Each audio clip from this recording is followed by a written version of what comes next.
저희 교회에서 선교하는 나라 중에 미얀마라고 하는 나라가 있습니다.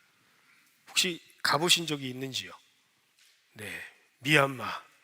나중에 꼭 한번 같이 가기를 원합니다. 저는 6년 동안 10회 이상 다녀왔습니다. 참 멋진 나라 중에 하나인데 가장 유명한 것 중에 하나가 바로 양곤이라고 하는 예전의 수도였죠. 그 앞에 어디서나 볼 수 있도록 우뚝 솟은 절이 가장 유명합니다. 그런데 저 파고다가요, 다 순금입니다. 어마어마하지요. 그 나라 사람들은요, 지갑에요, 금을 가지고 다닙니다. 그리고 기도할 때마다 거기에다가 금을 붙이고 기도를 합니다. 제가 다음엔 꼭 그 금을 가지고 와서 보여드리겠습니다. 모든 게 다 순금이에요. 특별히 저 나라, 저 파고다의 맨 꼭대기 탑에는 석가모니의 사리가 들어있다고 합니다. 그래서 더 유명하죠. 그런데 이 국보 1호와 같은 이 파고다만큼 미얀마 사람들이 사랑하는 국보가 또 하나 있습니다. 그것은 바로 하얀 코끼리입니다. 혹시 하얀 코끼리 보신 적 있으십니까? 네, 대답 안 하실 줄 알았습니다. 하얀 코끼리, 정말로 하얗습니다. 근데 이 하얀 코끼리가 왜 중요하냐? 석가모니의 태몽이, 그 어머니가 꾼 꿈이 하얀 코끼리가 나오거든요. 그래서 불교권에서는요, 하얀 코끼리가 어마어마하게 신성시되는 동물입니다. 오죽하면 그 나라 화폐에도 하얀 코끼리가 그려져 있습니다. 이게 미얀마 돈이거든요. 근데 거기에 하얀 코끼리가 그려질 정도로 굉장히 유명합니다. 그래서 제가 실제로 가보았겠죠? 네, 그래서 가보았는데 코끼리 3마리가 있습니다. 그 코끼리 사원에 코끼리 3마리가 있는데 큰 지붕 아래 코끼리 3마리가 나란히 서 있습니다. 이렇게 말이죠. 근데 코끼리가 어떻게 있는 줄 아십니까? 제가 약간 코끼리로 생각을 하고 한번 해보겠습니다. 이거 코끼리 귀입니다.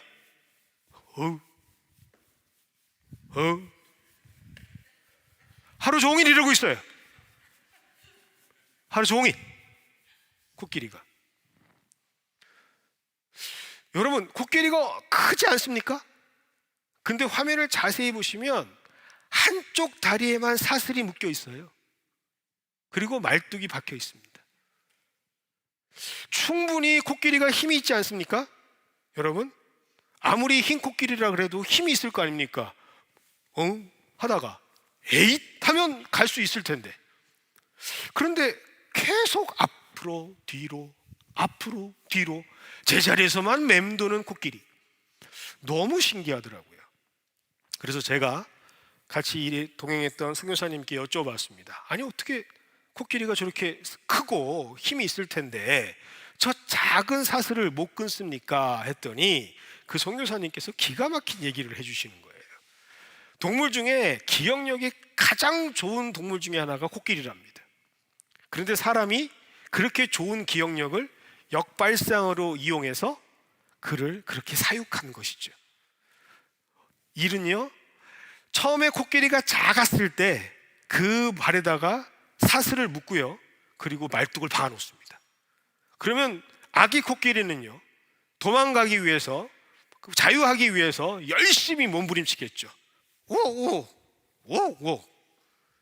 그런데 그렇게 열심히 최선을 다해서 도망을 치려고 하는 그 모습이 작으니까, 아직 아이니까 말뚝과 사슬을 끊어낼 정도의 힘은 아니지 않습니까? 그런데 어느 정도 그것을 반복하다 보면 어느 순간에 이 코끼리는 스스로 생각한답니다. 아, 안 되는구나. 아, 무리구나. 그러면서 그때 그 안 된다라고 하는 기억을 저장해 놓는 겁니다. 그래서 아이러니하게 힘이 커지고 장성을 해서 이제는 한 번만 툭 하면 끊어지는 사슬인데도 불구하고 그는 그 자리에 계속해서 반복적으로 서 있는 거죠. 심지어 사슬을 풀어도 도망가질 않습니다. 그냥 그 주변을 맴도는 거죠. 이것을 뭐라고 얘기하느냐? 학습된 무기력이라고 얘기합니다. 참 안타깝죠.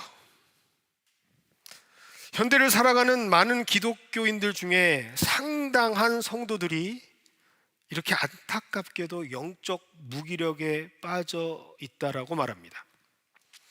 특별히 팬데믹 이후에 기독교 교세의 감소를 직접 눈으로 보면서 또 상당수의 교회들이 또 여러 가지 일들을 하는 것을 보면서 영적으로 무기력한 것을 그대로 느끼면서도 그대로 살아가는 사람들이 얼마나 많은지 모릅니다. 무엇을 해야 할지, 어떤 미래를 준비해야 할지, 하나님을 구해야 하는 생명력이 넘쳐야 하는 성도들과 교회가 어느 순간에 말은 하고 있지 않지만, 스스로 고백하고 있지 않지만 자기도 모르는 사이에 영적인 무기력에 빠져서 살아갈 때가 얼마나 많은지 모릅니다. 매일매일의 일상 속에서 정말로 하나님께서 함께 하신다라는 걸 느끼며 힘차게 살아가는 사람들보다 오히려 많은 숫자가 아이러니하게도 성도라 말하면서 하나님의 자녀라 말하면서 영적인 무기력감으로 살아가고 있다라는 사실, 이것이 바로 오늘 우리들이 살고 있는 사회의 교회의 모습이라 씁쓸한 보고서가 출간이 됐습니다. 이 상황에서 가장 슬퍼하실 분은 누굴까요? 하나님 아니실까요? 만약 오늘 이 시간에 우리 중에 누군가 이런 영적인 무기력에 빠져 있다면 오늘 말씀이 살아있는 하나님의 말씀으로 들리시기를 주님의 이름으로 축원드립니다. 그리고 모세의 이야기를 통해서 하나님께서는 그것을 극복하고 나와야 한다라고 우리에게 선포하고 계십니다. 가장 먼저 말씀을 통해서 우리에게 알려주시는 왜 우리가 영적 무기력에 빠져 있는가, 우리의 영적인 상태를 진단해 주시는 내용이 있습니다. 영적 무기력에 빠진 사람들, 대부분의 사람들, 그 첫 번째 원인은 무엇인가? 바로 의지적으로 비판하고 있는 부정적인 영성을 가진 사람들입니다. 자기 스스로 의지를 가지고 부정적으로 생각을 하는 거죠. 먼저 모세의 소명장으로 불리는 출애굽기 3장과 4장을 보면 그 내용을 자세히 살펴보면 하나님께서 말씀하신 내용은 딱 두 가지로 정의할 수 있습니다. 첫 번째, 가라. 두 번째, 전하라. 하나님께서는 굉장히 심플 태스킹을 주셨죠. 가서 전하라. 하나님께서 모세에게 감당하라고 한 것은 바로를 설득하라고 하신 것이 아닙니다. 전략과 전술을 잘 준비해서 전쟁을 해라라고 하는 말씀도 아니었습니다. 그 당시 때 최고의 점성술과 샤머니즘으로 구성되어 있던 주술사들과 이집트의 영적인 싸움을 해라라고 말하지도 않았습니다. 그저 가서 단순히 전하라라고 말씀하셨던 것뿐이죠. 그런데 모세는 그 말씀에 순종하지 않습니다. 왜일까요? 믿음의 문제일까요? 맞습니다. 믿음의 문제도 맞습니다. 그런데 그것이 그렇게 큰 문제는 되지 않습니다. 왜요? 애초부터 믿음이 없었다라는 사실은 하나님께서 더 잘 알고 계셨기 때문이죠. 그래서 모세라는 사람이 보는 것도 믿을 수 있을까라고 하는 정도의 믿음이 약해 빠졌다라는 것을 이미 알고 계셨습니다. 이미 그 수준을 알고 계셨다라는 거죠. 그래서 성경을 보면 모세에게 하나님께서 나타나셔서 그의 생각을 바꾸는 첫 번째 기적으로 지팡이를 던졌을 때 뱀이 되고, 그 뱀을 잡았을 때 지팡이가 되는 기적을 보여주시죠.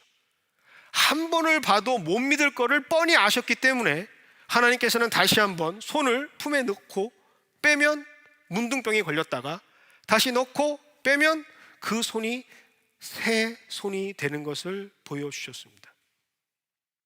모세가 보고 믿을 수 있을 것 같을까라고 하나님께서는 이미 그의 영적 수준을 알고 계셨다라는 것이죠. 어쩌면 지금 우리가 살고 있는 세상의 성도들이 이 정도 수준도 안 되고 있지 않나라는 생각을 해봅니다. 왜요? 철저하게 이성주의자들이기 때문입니다. 철저하게 현실주의자들이기 때문입니다. 그나마 보고 믿을 수 있는 사람들은 괜찮은 사람들입니다. 그런데 요즘 사람들은 보고도 안 믿습니다. 보고도 의심하는 사람들이 얼마나 많은지 모릅니다. 그것이 바로 모세가 가지고 있었던 영적인 문제점이라는 것이죠. 이것이 바로 우리에게 가장 시급히 요청되어지는 영적인 상태입니다. 믿지 않으려고 하는 사람들이 있습니다. 의도적으로, 비관적으로, 부정적으로 아예 믿지를 않으려고 하는 사람들이 있습니다. 왜 그런지는 모르겠습니다. 하지만 꼭 들으십시오. 하늘에서 하나님께서 쏟아내리는 비가 온다 하더라도, 홍수로 이를 정도의 은혜의 비가 온다 하더라도 내가 받을 그릇을 엎어버리면 나는 아무런 은혜도 받지 못합니다. 그만큼 내 자세가 굉장히 중요하다는 사실이죠. 내가 지금 하나님의 말씀을 어떻게 받아들이고 있는가, 내가 매사에 하나님의 음성을 어떤 식으로 수용하고 있는가라고 하는 우리의 영성을 한 번 더 지켜보고 또 가름해야 할 때가 바로 이때가 아닌가라는 생각을 해봅니다.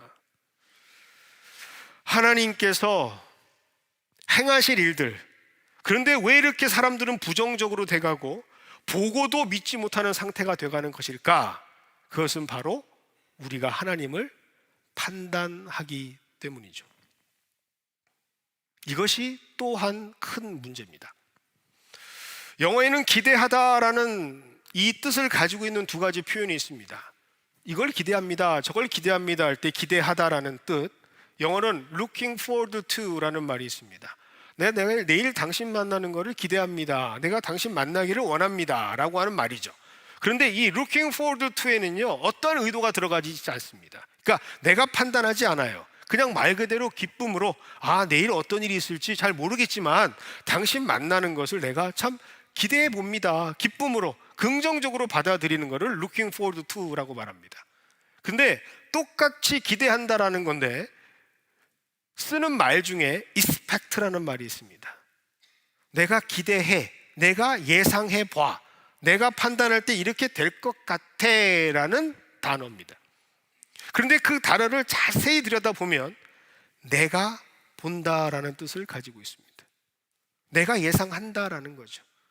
그래서 우리가 어원적으로 보면 내가 너 그렇게 될 줄 알았어, I expect that, 너 이렇게 될 줄 알았어, 내가 알고 있었어 라고 얘기할 때 expect, 기대하는 말을 쓴다라는 거죠. 그런데 문제는 하나님의 일도 그렇게 expect, 내 관점, 내 기준, 내 생각으로 예상하는 사람들이 있다라는 사실입니다. 이게 얼마나 큰 죄인지를 잘 몰라요. 왜요?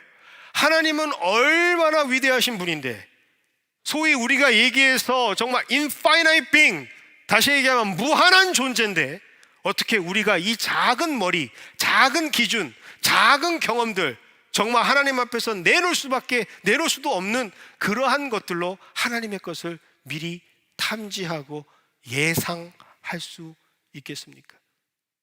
그런데 언제부턴가 우리는 그렇게 하나님의 것까지도 간음하는 죄를 범하고 있습니다. 출애굽기 3장 8절은 그래서 우리에게 이렇게 증거하고 있습니다. 하이라이트 된 부분만 말씀드리겠습니다. 내가 내려가서 이집트 사람의 손아귀에서 그들을 구하여 데리러 가려고 한다. 자, 다시 내가 이집트 사람의 손아귀에서 그들을 구하여 데려가려고 한다. 여기서 주어 내가가 누구일까요? 바로 여호와 하나님입니다. 하나님이 하시겠다면 하나님이 하시는 거죠. 근데 이런 상황 속에 모세는 말합니다. 안 될걸요? 안 됩니다. 분명히 하나님 하시겠다고 하는데도 스스로 아니요, 안 될 것 같은데요?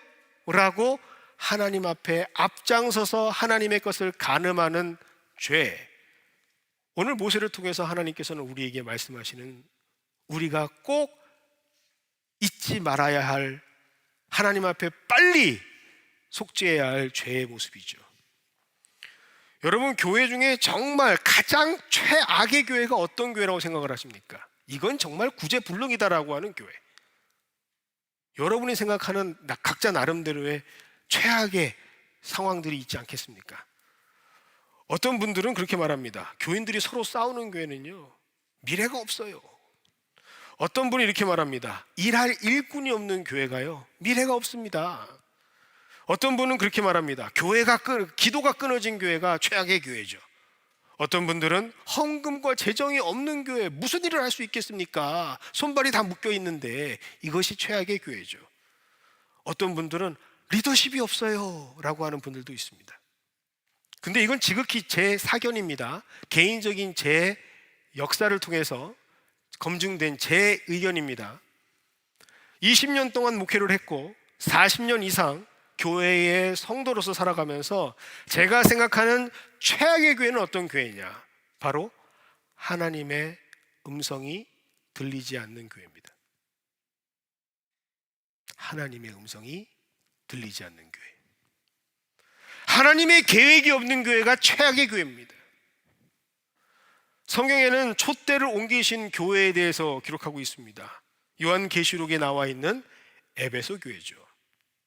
그런데 이 에베소 교회는요, 사도 바울이 선교 중에 가장 오래 머물면서 집필을 했던 곳, 그래서 기독교의 근간이 되어지는 수많은 책자들이, 또 성경 공부할 수 있는 많은 것들이 발간되었던, 우리가 잘 알고 있는 두란노 서원이 있었던 교회가 바로 이 에베소 교회입니다. 굉장히 유명한 교회죠. 또 골로새 교회와 라오디게아 교회를 개척했던 어미 교회가 바로 이 에베소 교회입니다. 그리고 특별히 바울의 영적인 아들이라고 생각했던 디모데가 목회를 했던 곳이 바로 이 에베소 교회입니다.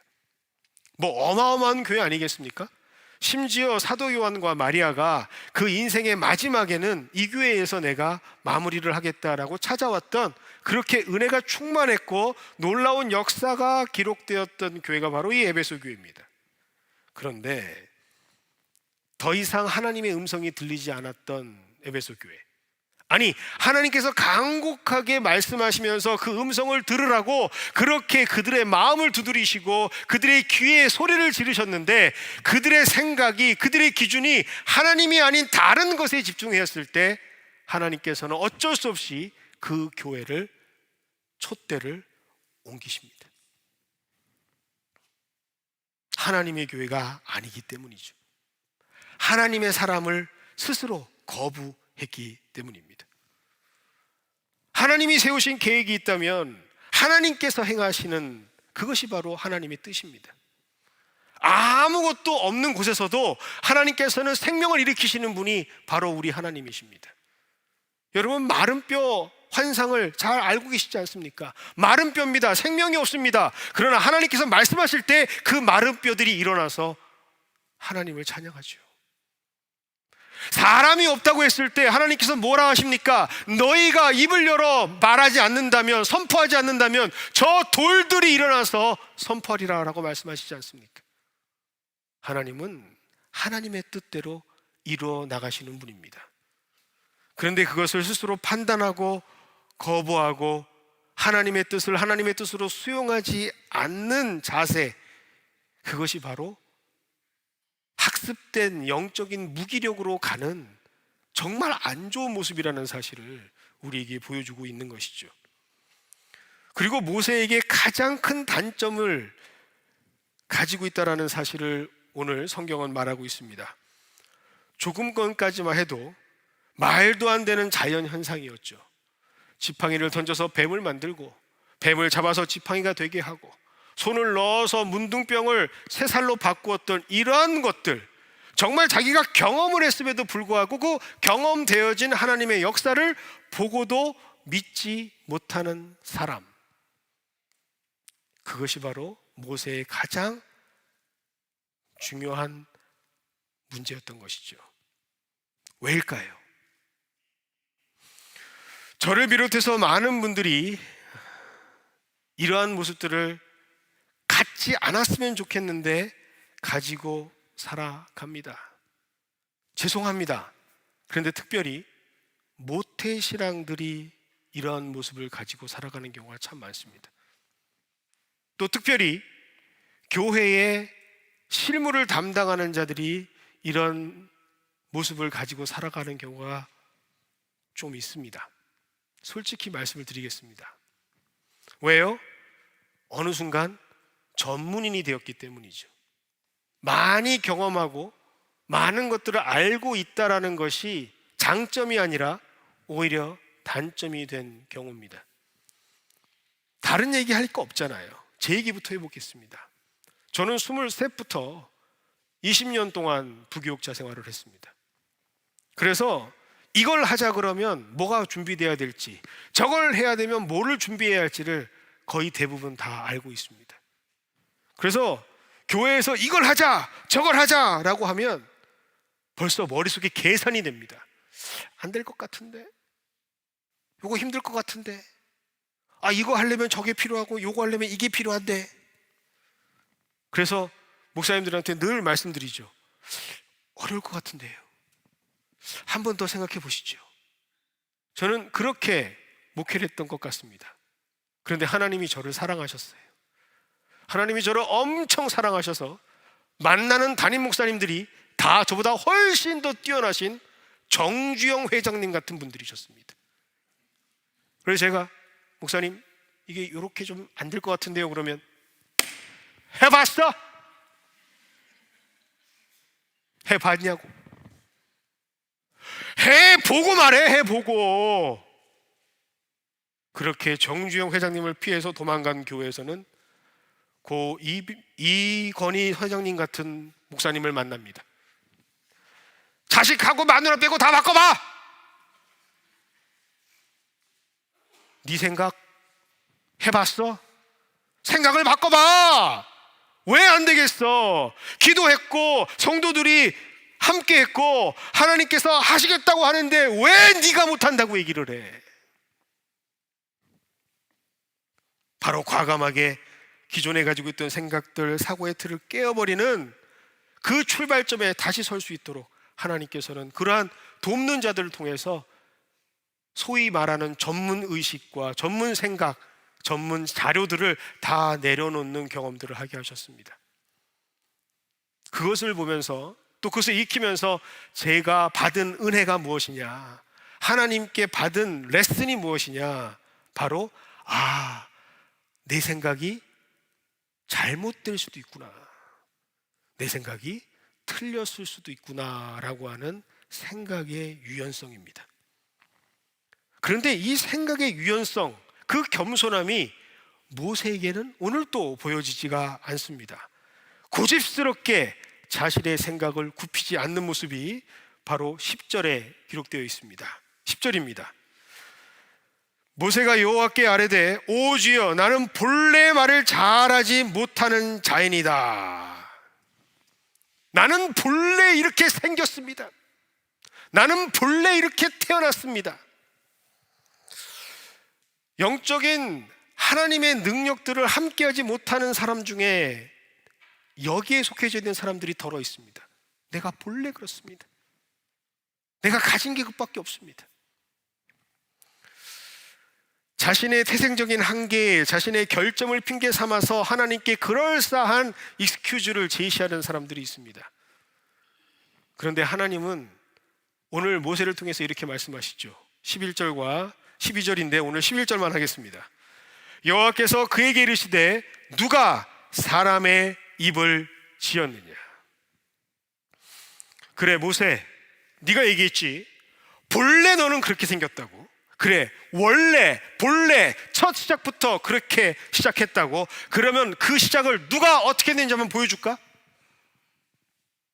모세에게 하나님께서는 말씀하십니다. 네가 지금 여기 설 수 있는 그 이유, 네가 지금 이렇게 나에게 안 됩니다라고 말할 수 있는 그 기회 누가 줬는 줄 알아? 바로 나야. 그것조차도 내가 시작한 거야. 모세는 원래요 태어날 때부터 죽을 수밖에 없었던 인생이었습니다. 왕명이었죠. 사내 아이가 태어나면 죽여라! 라고 하는 것이 당시의 왕명이었습니다. 법이었습니다. 근데 누가 그를 살렸습니까? 출애굽기 1장 17절의 말씀입니다. 그러나 산파들이 하나님을 두려워하여 애굽 왕의 명령을 어기고 남자 아기들을 살린지라. 왕명은 죽여야 되는데 그들을 살린 사람이 누굽니까? 하나님을 두려워하는 산파들이었습니다. 우리의 인생이 이렇게 하나님께서 이끌어가는 인생인 줄 아십니까? 많은 분들이 생각합니다. 내 인생 이것밖에 없어서 나는 원래 이래. 지질이도 정말 못났지. 정말 내가 이런 집에서 태어나지 않았다면. 그런데 우리의 인생의 주인은 누구죠? 하나님이십니다. 내가 가진 것, 요즘 소위 젊은 사람들이 말하는 금수저, 다이아몬드 수저, 흙수저, 그것이 세상을 바꾸는 게 아니고요. 무엇이? 하나님께서 그들의 인생을 바꿔내십니다. 누가 주관자인데? 지금 하나님께서는 모세에게 묻고 계십니다. 누가 주관자인데? 누가 원래 너를 이렇게 만들어 놨는데? 내가 너에게 기회를 주고 있는 거야. 위대한 나의 역사에 참여자로, 동참자로 내가 너를 초청하고 있는 거야. 그런데 그럼에도 불구하고 모세는 계속해서 하나님을 거부하죠. 13절입니다. 모세가 이르되 오 주여 보낼 만한 자를 보내소서. 보통 조금 전까지만 해도 이 정도면 내가 그래 두 손 들고 하나님 앞에 가야지라고 생각하신 분들도 있는데, 참 모세는 강적 아닙니까? 그렇게 얘기하는데도 주여 보낼 만한 자를 보내소서. 오늘 이 말씀을 준비하면서 어떻게 하면 사람이 이렇게까지도 되지? 어떻게 하면 이렇게 영적인 무기력으로 빠질 수 있지? 어떻게 하면 이렇게 헤어나지 못 나오지? 제 스스로 묵상을 해봤습니다. 그런데 묵상을 하면 할수록 이해가 되는 건 또 뭘까요? 모세는 지금 80입니다. 40평생 잘 나간 인생 살았죠. 왕이 될 사람으로, The Prince of Egypt, 왕이 될 사람으로 살았죠. 그런데 순간의 잘못으로 그는 나락으로 떨어집니다. 인생의 저 윗자리에서 저 밑바닥으로 곤두박질 쳐본 사람은 이 마음을 압니다. 못 일어나요. 쉽지 않습니다. 그 절망감, 좌절감, 괴로움, 이거를 극복하는 건요 쉽지 않습니다. 누구에겐가 말하지 못하는 나만의 자존심, 말을 안 해서지 얼마나 아픈 줄 아십니까? 얼마나 어려운 줄 아십니까? 어쩌면 지금 그는 실패하고 좌절하고 상처가 큰 것이 당연한 걸 수도 있습니다. 제가 목회를 하면서 가장 가슴 아픈 경험을 한 것 중 하나를 여러분과 함께 나누기를 원합니다. 청년들이 있었습니다. 남자 청년, 여자 청년. 그렇죠. 뭔가 남녀가 있어야 일이 일어나지 않습니까? 오늘 계속 하시래요. 여자 청년이 너무 이뻤습니다. 그런데 더 이쁜 거는요, 정말 마음이 이뻤습니다. 그리고 신앙이 예뻤어요. 그런데 이런 예쁜 청년을 가만히 둘 수가 없겠죠. 그래서 이 남자 청년이요 그렇게 쫓아다닙니다. 그런데 이 여자 청년은 단호하게 말하죠. 나는 믿음의 사람이 아니면 나는 결혼하지 않겠어. 알고 봤더니 남자 청년네가 불교 집안이었거든요. 그런데 이 남자 청년이 그럼에도 불구하고 나는 믿음의 사람이 되겠다고, 나는 너와 함께 하겠노라고 교회로 온 거예요. 그래서 새신자를 등록하고 세례 공부를 받고 세례를 받았습니다. 세례만 받았으면 다행이게요? 아니요. 내가 저 믿음의 여인과 함께 믿음 생활을 해야 되니까 나도 리더가 돼야겠습니다. 그래서 제자 공부도 하고요, 리더십 훈련도 다 받았습니다. 그러니까 어떻게 해요? 모든 교인들에게 주목을 받습니다. 와, 축복을 받는 거예요. 야, 저런 청년이 어디 있어? 정말 대단한 청년이야. 그래서 두 사람이 결혼을 하게 되었는데 정말 청년부의 거의 90%가 되는 분들이 다 참여를 했어요. 다 참석을 했어요. 결혼식이 얼마나 성대한지 모릅니다. 축가를 부르는데 한두 명이 아닙니다. 30명 이상의 축가를 불러요. 대단합니다. 다 모두가 다 너무나 좋아하고요, 저도 그런 정도의 결혼식이었다면 한 번 더 해볼 생각이 있을 정도로 정말로 행복한 그런 결혼식이었습니다. 그래서 또 신혼여행도 하와이, 이야, 그 와이키키 쪽으로 쫙 가는 거예요. 그래서 얼마나 부러웠는지. 그런데 한 통화에 전화가 걸려옵니다. 뭐 이상한 말을 해요. 그 당시 제가 한국에 있었는데 FBI에게 전화가 걸려옵니다. 뭐지? Can you speak English? 유일하게 주변에 영어할 수 있는 사람이 저밖에 없었던 거죠. 무슨 일이냐 했더니 글쎄 내일이면 원래 돌아오는 스케줄인데 마지막 밤에 남편이 풀장에 가서 물놀이를 하자고 하는데 아내가 너무 피곤하니 나는 호텔에 있겠다고, 혼자 다녀오라고, 그렇게 아무렇지도 않게 얘기했는데 글쎄 그 풀장에서 익사사고를 당한 거죠. 그 사랑하는 남편을 같이 갔어야 했는데 혼자 내가 보내게 해서 내가 죽인 거라고. 근데 목사님, 기도하면 살아나죠. 기도하면 살아나죠, 목사님. 2시간이나 수화기를 붙잡고 기도하면 살아나죠. FBI는 계속해서 시체를 수습해야 되고 사건을 종결을 지어야 되는데 이 사람이 지금 제정신이 아니어서 우리가 일 처리를 못하고 있으니 빨리 설득해서 제발 좀 일을 해결하게 해달라고, 그렇게 급하게 현지에서 전화가 왔던 겁니다. 제가 지금까지 설교를 제일 어렵게 한 설교가 기억납니다. 그날 주일 설교. 모든 청년들이 그 이야기를 다 알고 있는데, 그 소식을 다 접하고 있는데 그날 무슨 설교를 해야 할까? 밤을 꼬박 새우고 말씀을 준비했던 그날, 그 청년이 교회를 다니는데 그날부터 이상해지기 시작합니다. 제 시간 전에 먼저 와서 기도로 준비하던 그 청년은 이제 예배를 시작하고 난 10분 뒤에야 저기 뒷문으로 혼자 슬며시 들어옵니다. 예배가 끝나고 축도를 하면 기쁨으로 마지막까지 하나님께 기도했던 자매가 축도 전에 쏜살같이 밖으로 나갑니다. 그 마음 어떤 마음이겠습니까?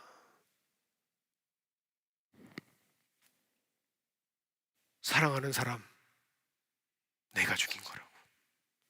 내가 그때 같이만 갔었으면, 내가 그때 함께만 있었으면 그 사람 살릴 수 있었는데 라고 가슴을 치면서 신앙생활하고 있는 그 자매의 모습을 보면서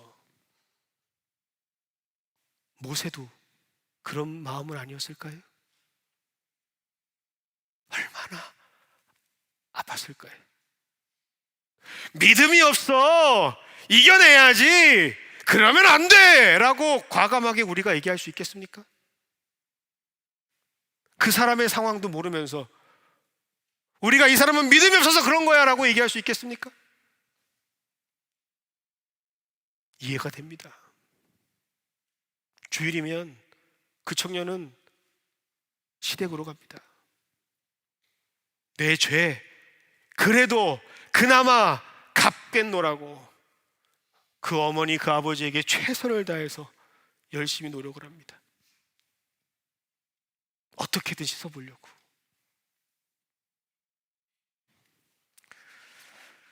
그러한 상황에 처해져 있는 분들이 있다면 충분히 이해가 되죠. 그럴만합니다. 그런데 그건 아니야 라고 하시는 분이 한 분 계시네요. 충분히 이해되고 충분히 그럴만하다라고 보듬어 주시면서도 그래도 결국은 그건 아니야, 내가 원하는 모습은 여기가 아니야, 머물지 말어, 그래도 일어나야 돼 라고 말씀하시는 분이 한 분 계십니다. 그분이 바로 우리 하나님입니다.